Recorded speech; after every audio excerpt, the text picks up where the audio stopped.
Everyone, and thanks for joining us. This is our third webinar sponsored by Grow America's Infrastructure Now. GAIN is a nationwide coalition that really focuses on the infrastructure debate in the United States, not just energy, although that's where our discussion is today, but also things like telecom and water infrastructure. But today we do have a really interesting panel and a discussion lined up for folks who are joining us to talk about energy infrastructure in the United States. And our first individual is Congressman Mike Carey from Ohio. Now, Congressman Carey has been a leader in the discussion of energy development in the United States and energy infrastructure, and actually comes from the energy industry to Congress. So I'd like to turn it over to Mr. Carey at this point so he can provide us with some remarks, and then we'll ask a couple of questions. So Congressman Carey, thank you for being with us today.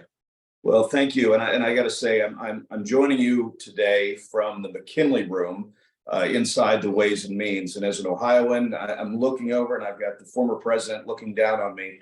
It is definitely something that make very humbling when I see President McKinley looking down on me as I'm speaking to you guys over the Zoom line. You know, real quick, for those of you who don't know me, I do come from the energy sector. I've spent a career probably close since 1999, and was in it all the way up until I ran for Congress. So, you know, understanding the way that energy is life for the United States, and we need to grow our energy infrastructure. As we've seen all over the United States, the grid is very important, and we've got to make sure that we have reliable, steady energy as we continue to grow the economy. When I talk to businesses about coming to my state of Ohio, or even in the private sector, when I would talk to businesses about Illinois or West Virginia or Kentucky or Utah, the most important thing to them was having a reliable source of energy. But in order to get there, you have to have consistency with the permitting process. And this is something that I fought for years. You know, whether it was the Obama administration, whether it was the Bush administration, didn't really matter. You have a lot of people that just don't see the world as I think many of us see it, that we've got to have a streamlined process in order to get these projects to fruition. And I will say this, I think what you saw in the debt ceiling bill and what we've done, streamlining this process, making sure that one agency as it relates to permitting is where you go instead of multiple different agencies. So I think we've done a lot. I think when you look at the Republican side of things with the commitment to America, this was a big pillar.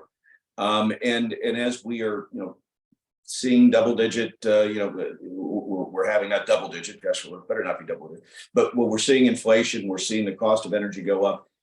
Making sure that we have a reliable grid and reliable energy infrastructure is very important. I was proud to partner with Deborah Ross, who was out of North Carolina, on a bill that passed both in the Democratic-controlled House and also in the Senate, and also in the Republican-controlled, and it's moved on to the Senate. So a lot of good things in the energy circle. You know, I'm one of the few people that sit on the Ways and Means Committee that actually has an energy background.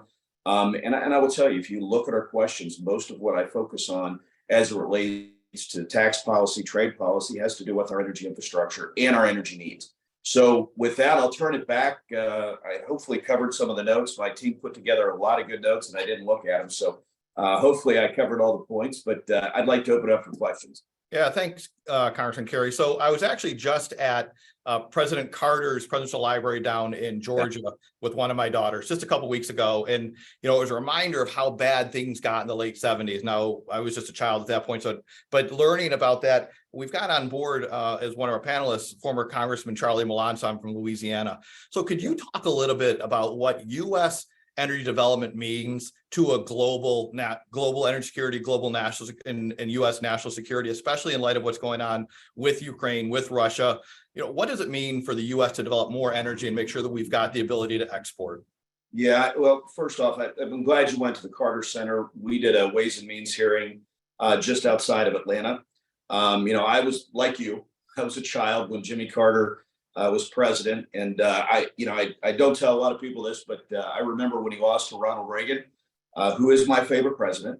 But I remember being a child and crying when Jimmy Carter lost because I just thought he was such a good guy.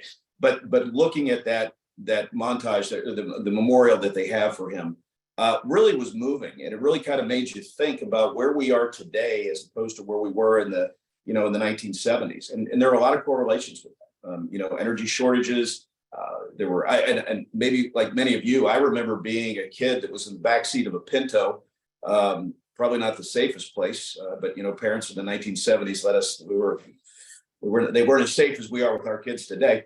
But backseat of a Pinto, waiting in long gas lines to fill up. So, but I think where we are today, from my background, we actually did a lot of international trading as it related to the coal products. And one thing that I've seen, and I think we've seen, where we have this ESG movement in this country, with making sure that companies don't invest in fossil energy, which is a mistake.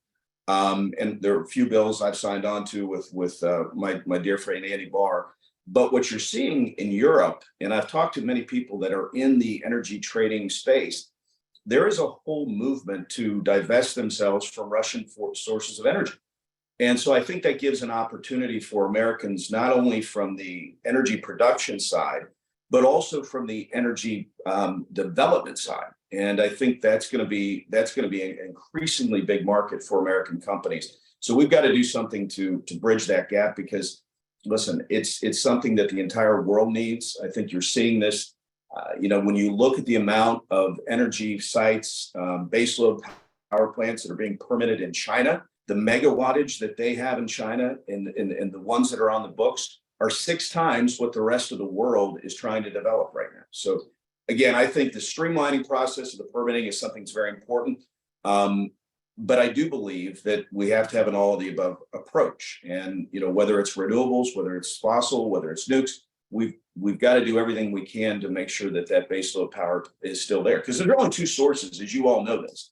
There's really only 2 sources right now that can deliver the on-site megawattage that is not susceptible to disruption, and that's coal and that's nukes. And so we're going to have to do a better job of making sure that they stay part of the baseload. So when it comes to renewables, I mean, one of the things you've talked about in the past is, China's stranglehold on rare earth minerals, especially when it comes to mining in Congo. How do you think that relationship between China and Congo and our inability to extract rare earths here in the United States plays into the future of energy development? Well, listen, I mean, there's nothing rare about rare earths. It's just rare that you can get a permit for them. And I think if you look at our West, I mean, so much of the land is federal lands. And I've made this comment many times in Ways and Means. I mean, if we look at where China is going, if you look at the Congo, for example, and you look at if you look at what they're developing there, literally 15 out of the 17 mines in the Congo are owned by the Chinese. Yet we're doing everything we can to, we're trying to bring renewable energy here to this country.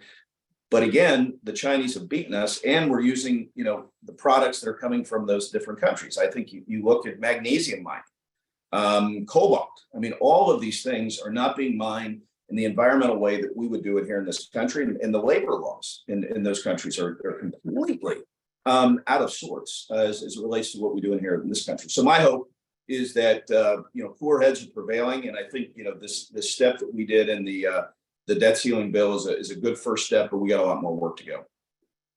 So if you could wave a magic wand, Congressman, what would be the next couple of things that Congress would do to help with reforming infrastructure and permitting reform? Well, I mean, infrastructure, I think what we need to do is focus on just that, infrastructure. And both my colleagues on the left and on the right tend to want to veer into these zones that don't have to do with infrastructure. We'll have a very good bill, but then all of a sudden you want to add it up, put a bunch of amendments that have nothing to do with infrastructure. Whether it relates to energy, whether it relates to water, whether it relates to transportation. And so get the social issues out. Let's focus on what we can do to grow this economy and stay focused. But I think some of my colleagues are, on both sides, are more concerned about political science than they are sound science.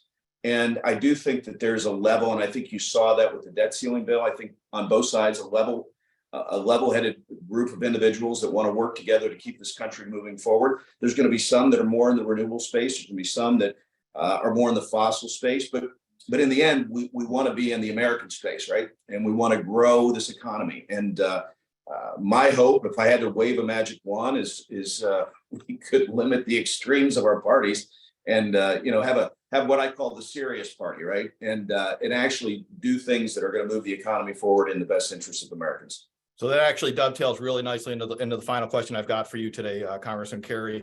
So you came from the energy sector, you came from the business world. We do see a lot of extremism on both sides of the political spectrum when it comes to some of the rhetoric. What made you decide to go into public service, and what counsel would you give to others who are looking to get into public service? Well, I think part of it is, and as you know, I mean, I spent a lot of time here on the Hill. In a lot of the different state legislatures.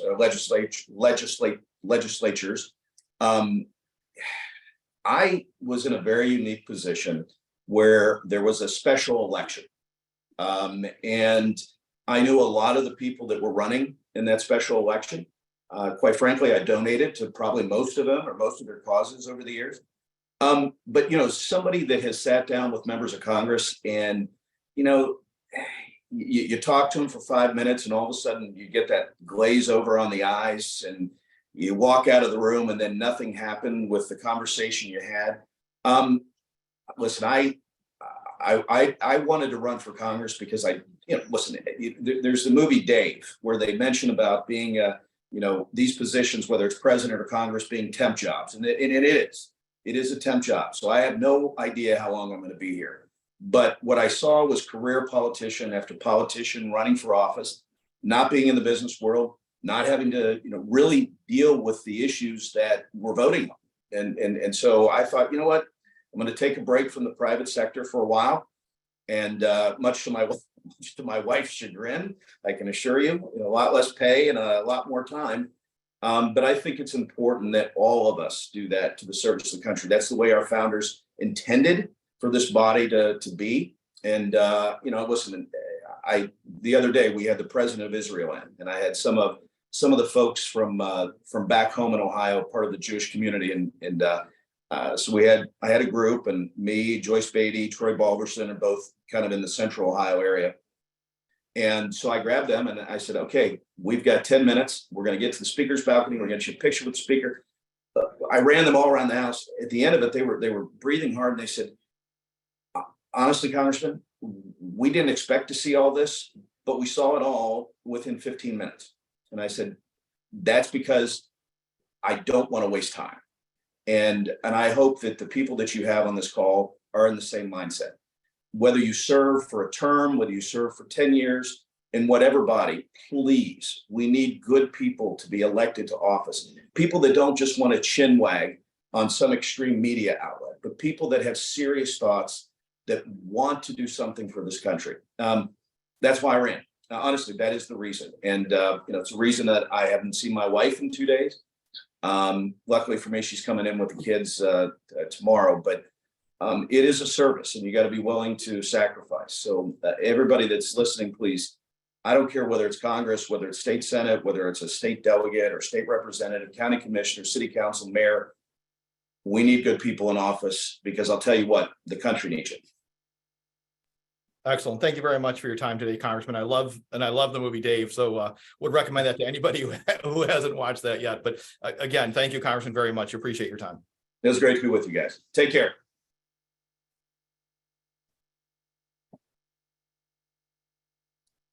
So now I'd like to bring in the rest of the panel for our discussion. Again, thank you everyone for joining us, watching this. I understand that we had over 400 people sign up, and for your time, I want to make sure that everyone knows that you will be receiving the gift card. I want to respect people's time and certainly want to buy you lunch. So we're going to do that. And thank you again for joining us. But I'd like to turn to Dr. Ellen Wald, who's an expert in this space. And Dr. Wald, what are the shortfalls? We just heard the congressman talk, and we heard about what he would do if he could wave a magic wand. But in your perspective, what are the shortfalls in regard to permitting reform that we saw in the Fiscal Responsibility Act? Hi everyone. That's a really great question. I think it's maybe a little important to kind of review some of the changes that were brought by the Fiscal Responsibility Act. So I just have kind of a very brief overview. I do think that a lot of the permitting reforms were very welcome and are definitely a step in the right direction. So things like the streamlining of the application and documentation process, having one lead agency to kind of supervise all of the preparation of the environmental documents and set a schedule. I think that that's definitely a step in the right direction. Setting time limits for agency review and page limits for environmental impact statements and environmental assessments. We're talking about a 2-year limit here to conduct an environmental impact statement, and then a 1-year limit for environmental assessments. Narrowing the scope of agency considerations, that agencies must evaluate reasonably foreseeable environmental impacts of the proposed action, and reasonably foreseeable adverse environmental effects, and a reasonable range of alternatives that are technically and economically feasible. So, you can't just like talk about anything that could quite possibly happen. It's generally kind of narrowing the scope of these. And so I think these are all steps in the right direction, but there are definitely some shortcomings. I think the most obvious here that we're talking about is that in terms of the time limit, which I think is the time limit is really a key issue, because these kinds of things can stretch on and on and on. And then suddenly you're like 5 years out from in 5 years into the permitting process, and you haven't even started building a pipeline, for example. So part of the issue with this 2-year limit is that deadlines can be extended in consultation with the applicant. So that's a good step, but it doesn't really set, there aren't real consequences though if agencies miss their review deadline. So the project sponsors can basically it says they have a right of action in court if the agency doesn't get it done within the right time. But and the courts can find that if they find an agency has failed to meet a deadline, the courts will set new deadlines. That can be no more than 90 days from the court decision. But this is obviously, once you enter the judicial process, things get very bogged down, and you can have appeals and things like that. And it's really not clear in terms of the limit. So I'd say that's one. That's one limit. I did like the fact that the legislation says that the lead agencies have to submit an annual report to Congress that identifies their environmental assessments and environmental impact statements that miss their deadlines and have explanations for why they failed to meet them. Of course, the extent to which Congress can actually push them, or if anyone in Congress is actually going to review this, is kind of questionable, but it does set up somewhat of a framework for accountability. So I would say it's a step in the right direction, but there are still some issues that need to be resolved there. One of the interesting things it does do is it commissions a study of the U.S. power grid, which I think is really a very small step in what is needed to go over the U.S. power grid to, it's going to make recommendations to strengthen reliability and maintain total transfer capacity. But this is something that we probably needed to do, 2 decades ago. The big issue I think that we're seeing is in the approval of the Mountain Valley pipeline, because basically this is a pipeline that's been stopped with stays in work for years and years now.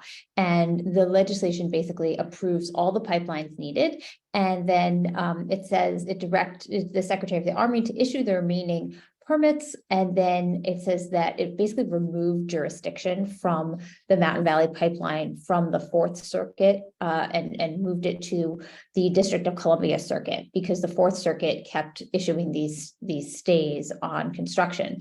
And you would think that this would be like the final thing. Now they can finally finish the Mountain Valley Pipeline, but no, the Fourth Circuit issued another stay. And if the pipeline doesn't get completed soon, they're going to have to stop work during the winter, and then it won't be completed until the spring.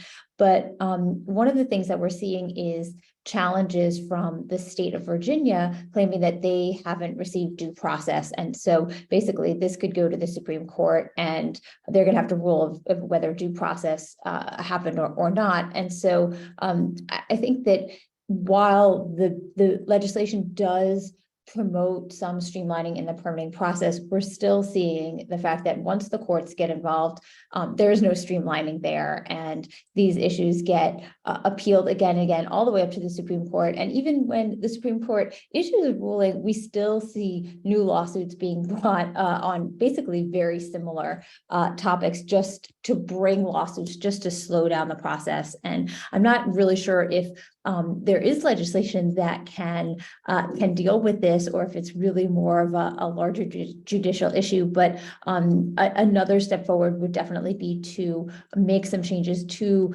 either the administrative judicial processes or the judicial processes, so that every single infrastructure project or energy infrastructure project doesn't end up mired and bogged down in so much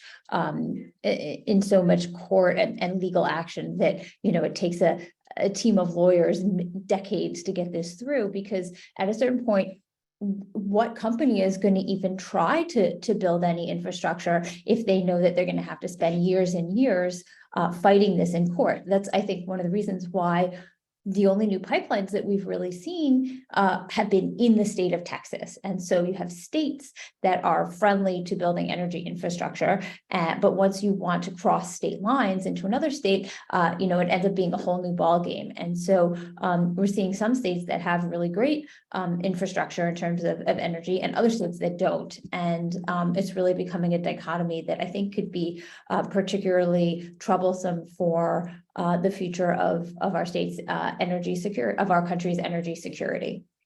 Yeah, I really appreciate those comments, Dr. Wald, and you really hit the nail on the head with the idea of these are really capital intensive projects, right? So we are expecting companies to finance these projects on the front end, and banks to finance the companies to have these projects, but we don't even know if they're going to get the permitting that they need, or they could be stopped just a few thousand feet short of completion because of a lawsuit, as you've mentioned. I'd like to bring Guy Caruso into the conversation now. So Guy and I worked together during the Bush administration. I was a spokesperson, and Guy was the head of the Energy Information Administration, has a lot of experience on the demand and supply side of energy. So Guy, why do you think it's so important to get permitting reform when it comes to the idea of making sure that we've got enough supply here in the U.S.?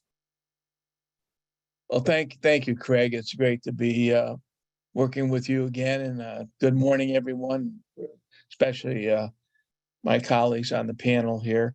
I like to think of the energy conundrum that Ellen just talked about as a three-legged stool. The most important, I think, and the Congressman hit on this well, is the economic growth and what it's going to take to sustain that growth to one of the largest sectors of our economy, with at least 7 million jobs, and mostly high-paying jobs. So it's critical for our future growth. It's critical for an efficient movement that we all know has got to happen, eventually moving from fossil fuels to the transition. But the timing is going to depend so much on doing some of the things that Ellen says we need to do, and doing it with smart regulation, not just politically motivated regulation. I think that's really what has hurt us over the years. I mean, I've been around long enough to know how much we've had fits and starts when it comes to energy policy. And frankly, it's hurt us no matter which side of the aisle you're looking at. The fact that we have been inconsistent has really made this economic growth that I talk about being so important far less smooth than it should be. And the second one is one I've been involved with more than a lot of people in the energy sector in government, is energy security. Starting out at CIA, I was around during the first real crisis in the Arab oil embargo, and that energy security goal has only been further demonstrated in Ukraine, and with the Russians playing with the energy supply for the EU customers. That vulnerability that we're really trying to avoid. And that's what the energy security goal should be about. It's making the permitting process and the ability to build the infrastructure that we need. That's what reduces that vulnerability. And as you pointed out, it's even more important now that we are such a large supplier of both oil and gas, LNG from Charlie's constituency. That's made our energy and our energy infrastructure even more important as we try to cooperate with our colleagues and allies in this case on the Ukraine. And the third leg of that stool is environment. It's become obviously so important, and no one disagrees. We need to move to more quickly than we have been moving to develop these carbon-free sources of energy, whether it be nuclear or renewables. It's not happening fast enough. And the reason it's not happening fast enough is this inconsistency, as I've talked about, and especially the permitting process and the use of that as a political football, and that does not lead to any of the three goals: strong economic growth, more good paying jobs, stronger energy security, less vulnerability, and a quicker transition to a less carbon supply of energy. I think those are the main points I wanted to make with respect to what we need to do, and we need to do it much more efficiently and with smarter regulation than we have now. Even with the good start with FRA, it's not enough. Excellent. Thanks, Guy, for those thoughts. So next up is Congressman Charlie Melanson, and Congressman, you've represented a large group of individuals who are directly impacted by the development of energy resources in the United States. So how important is it to the folks in Louisiana that we get expedited permitting here in the U.S.? Congressman, I think you're on mute. Yes. Oh, welcome back. Thank you. With what's transpired in the past, and of course, my past history before being a member of Congress is I worked for an economic development district that was coincidentally adjacent to what is now Louisiana offshore port, where we brought in oil from offshore for the needs when we were not a net producer of energy. So just doing the environmental impact statement took us a number of years on that project. So with a streamlined, efficient process, I think we'll be able to mitigate the delays and the confusion that continues to come from the current approach to permitting. In turn, this will create structure, timeline, accountability, and the things that are necessary to give a thorough review, and as discussed, bring it all into one agency where it is funneled, so that you're not dealing with the multiple agencies that you have in the past. More energy plants will create more jobs, will bring on trillions of dollars of investment in all types of energy projects, cooperatives that'll benefit the economy. Louisiana has been an oil and gas state. We continue to be an oil and gas state. We're not only oil and gas state, but if you look at the Edison West Company, they've started the modifying their ships to service the offshore wind energy that is now I guess in its infant stages in Louisiana, but has been around in other parts of the country and other parts of the world long before. So it'll benefit our economy and move our economy towards more stability and a sustainable future.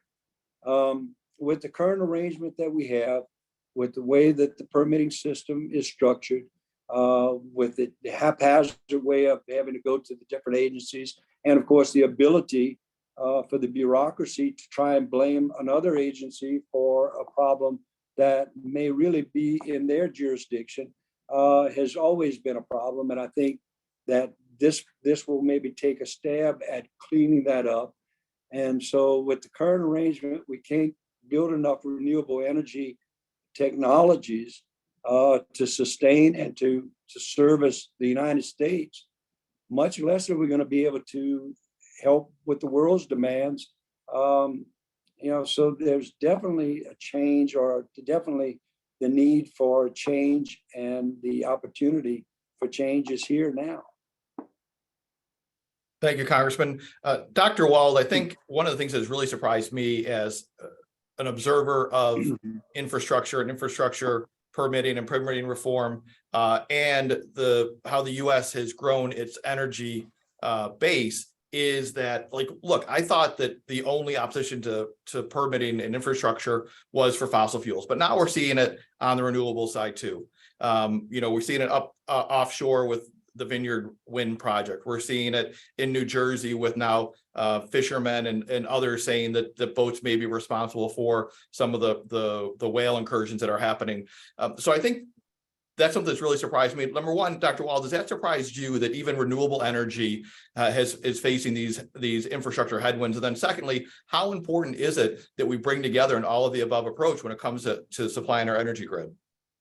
Yeah, I'm not surprised at all. People have been opposing energy infrastructure projects for forever. My background's actually as a historian, and one of the things I studied was opposition to a pipeline that was supposed to go from Seattle to the Midwest back in the late 1970s, early 1980s, and we've seen there's opposition to every energy infrastructure project. Nobody wants an energy project in their backyard or in their view or near them, except they all want reliable electricity, reliable energy at affordable prices all the time. And so, figuring out how to bring all of those together is quite a challenge. People want to have, they say they want their houses powered by renewable energy, but they don't want an offshore wind farm clouding their view, or they don't want a solar farm in their backyard or nearby. So this is not a new thing. I do think that an all of the above approach is the best when you're talking about energy security, but I think that we need to kind of refine all of the above to be all of the above that's best for the situation. And not all energy types are the best to use in any situation. And so the challenge really here is to make sure that each type of power or fuel source is being used in the most efficient and best way for its qualities. So this is going to mean that not every place can be powered by wind or solar or hydro or nuclear or natural gas or coal or oil. You're not going to build a nuclear plant in an area that is extremely earthquake prone. You're not going to build a coal plant in an area that, you have to truck in large amounts of coal. Certain regions or types of energy are better to use in certain situations. And so here's some examples. Solar and wind energy are not efficient enough providers of energy that it makes sense to try to store that energy in batteries, at least with our current and foreseeable future technologies, because you lose so much of that hard-earned energy in the transfer to battery storage and in the battery discharge process. It's better to just use solar and wind energy as it is produced. So if you're relying, so that means that you've got to use it as it's produced. And then you're going to have another energy source to rely on when you can't use that. But that means that you're using solar and wind in the best, most efficient way possible. It's not very efficient or environmentally friendly to charge an electric vehicle in an area where coal is providing a large amount of electricity. In that case, it would be much more environmentally friendly just to drive a car that runs on gasoline. Gasoline is a more efficient and more environmentally friendly way of having transportation than running an electric vehicle that's charged from electricity that comes from a coal plant. Another example is it's not necessarily efficient or cost effective to have electric buses in cities where you can use compressed natural gas. There just aren't enough environmental gains to offset the huge costs. It's a good idea to use solar energy in remote oil installations where putting power lines in is very infeasible. But it might not be a good idea to install an offshore wind farm in the Atlantic coastline where transmission's a challenge, the threat of hurricanes is high, damage to natural habitats is high. But wind farms on the Texas plains and Wyoming are good ideas. They generate a lot of electricity that can also be transferred to other regions to use as it's generated. So, New England, for example, will never be able to generate enough wind and solar energy to power its electricity demand. Electric heat pumps will never be able to generate enough heat alone to heat homes there in the cold winters. But natural gas is a great resource for this area, for heating, for electricity generation, but they need more pipelines to bring it. They also need to bring in more transmission lines from Canada where they can access electricity that's generated through hydropower. So there are better and worse ways to use all of the different kinds of energy we have available to us. And the challenge is to deploy them in the best, most efficient, most cost-effective, and most environmentally friendly ways, rather than just assuming that everything needs to run on solar and wind. Excellent. Thank you, Dr. Wells. Guy, we just heard Congressman Carey give some thoughts about what's going on in Congress. If you had some counsel for him and his colleagues, what would that be? What would you have Congress to do? And Guy, I think you're on mute. Forgetting to put it back. As I mentioned, one of the things that has struck me over 50 plus years is the inconsistency in our energy policy, in particular R&D. We've moved from one type of energy or use of energy to another that became politically palatable for that year or that administration. Things like hydrogen fuel cells, CNG, now EV is. So what we need to do is more consistent funding of our energy R&D is number one. Clearly, as we've heard from every speaker this morning, efficient permitting and streamlined permitting.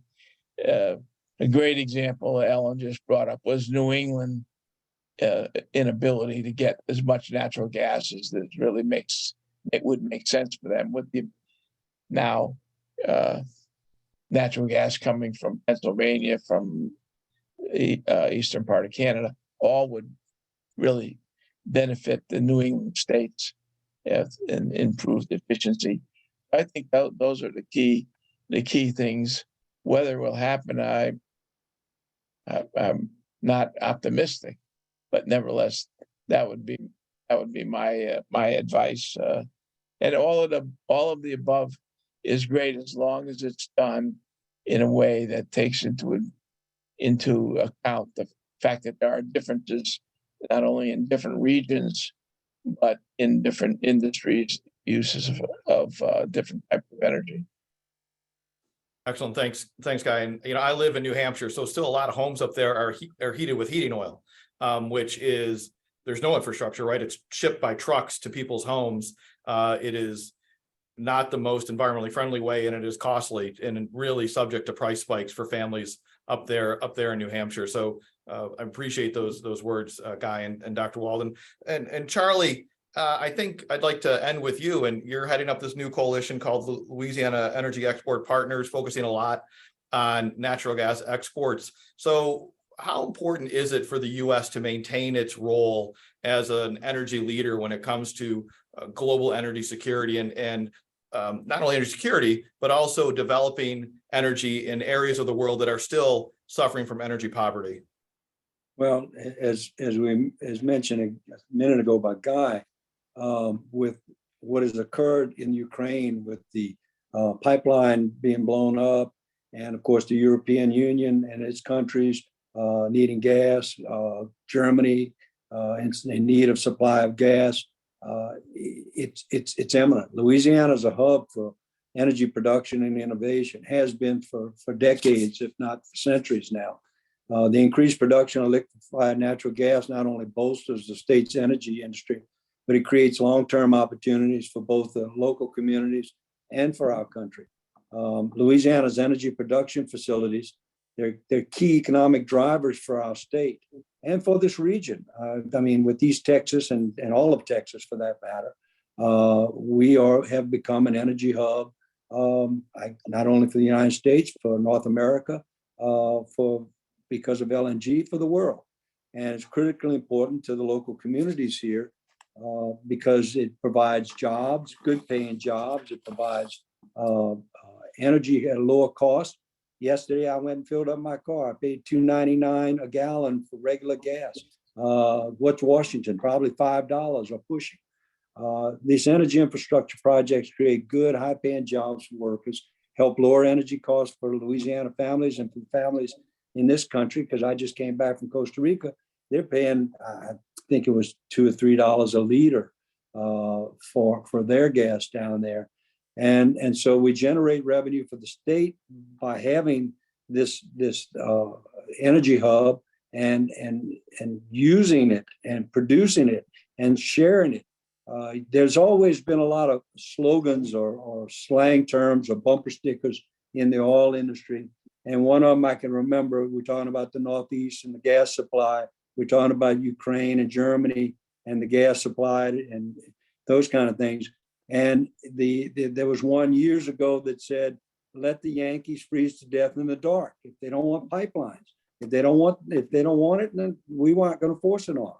But that's that's kind of looking at it from a different standpoint and being facetious. But energy production facilities, including the LNG terminals, are playing a major role in Louisiana, in the United States, in the realm of energy production and transferring this energy supply to places in the world where it's needed. So we're lowering energy costs, we're creating jobs, and serving as a major source of revenue for Louisiana, for the local communities.